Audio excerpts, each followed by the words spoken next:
Hi everybody, my name is Dean Hendricks. I'm the owner of Quick Fix Industries, and today we're going to blow your mind on how easy it is to repair your own sprinkler system. We're going to show you how by using this inside pipe connector, and this could be done within 15 minutes or less, total repair time, for $15 or less in total material costs. And this is how it's done.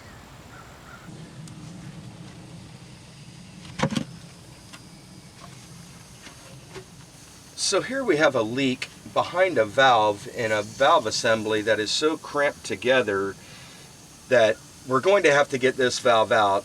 But typically, with everything being glued so close to each other, with all the valves being butted up to the T's, you wouldn't normally be able to cut this flush off at a T and extract the one valve and then just replace it with another valve. You would have to remove all of the valves normally, because that's just the nature of everything being butted up to the other fitting.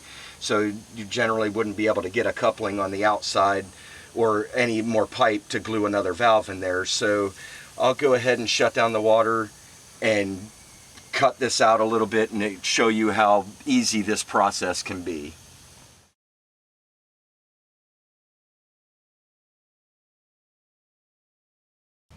Okay, so now that we know we have a leak behind the valve over here, we're not going to need very many tools, the same things, either a pair of cutters or a saw. And I'll go ahead and remove the solenoid by unscrewing it and getting it out of the way, because we're going to reuse the same solenoid because it's still good. It's just a leak in the pipe behind the valve. So now that we have that out of the way, I'll go ahead and make my saw cut and get this valve out of here. So we did cut it off flush with the T and cut the front off of the other pipe, it's discharge pipe. So now we just have the valve that we can just toss aside and just let the water flow out of there for a minute. And once that starts to dry up, then we'll go ahead and we'll use this inside pipe connector. We can now install this inside the T, and then we could just stick the valve on the back side of that, and then we could just connect that to our adjoining pipe, and that's as easy as it's going to be. I've got a paper towel. I can help get some of that water out of there. And then we'll use just regular PVC cement and glue our part in there first. So we want to glue the tapered end of the part. And then we want to glue the inside of the T. And then we'll stick our inside pipe connector inside. And you can see how it butts up nice and tight there. And we're all nice and good to go. Now that we have the inside pipe connector glued inside the T, we're going to go ahead and glue our valve on. So I just removed the solenoid, because the new solenoid, because we're going to be using the older one that just came off the other valve. It's still good.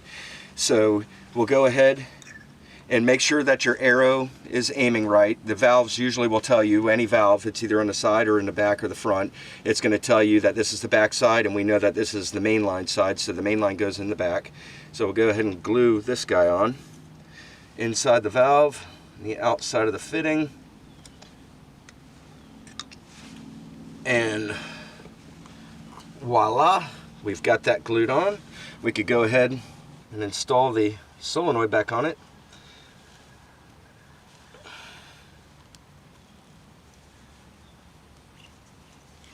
So that's back together. Now we're going to use a slip coupling. So now that we have the valve glued on and the solenoid screwed back in, the old existing solenoid, we're ready to connect this to the pipe that was outside of the valve box. We never even had to remove the valve box. This valve box has stayed in there. We never had to remove the whole assembly for the valves because they were so butted up tight to each other. So we just simply cut the one bad area where it was leaking out and connected our inside pipe connector to the valve. And now we're going to connect this telescopic coupling inside the valve discharge side, and we're going to pull this back to our adjoining pipe. So what I'll end up doing is cutting this slightly back, and in order for me to know the distance, you just line it up like this and kind of give me a bird's eye of how much I need to cut off. So I can make a mark with a marker. I can make a mark on the pipe. It's about where I want to cut it, and get in there and cut that off.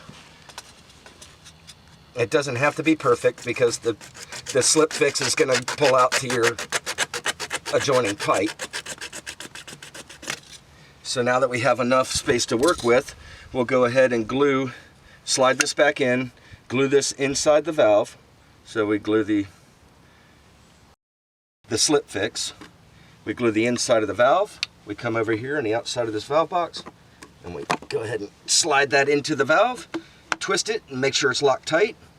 And then where we cut off the pipe before, we're going to go ahead and glue inside the slip fix around the pipe, and we're going to pull that out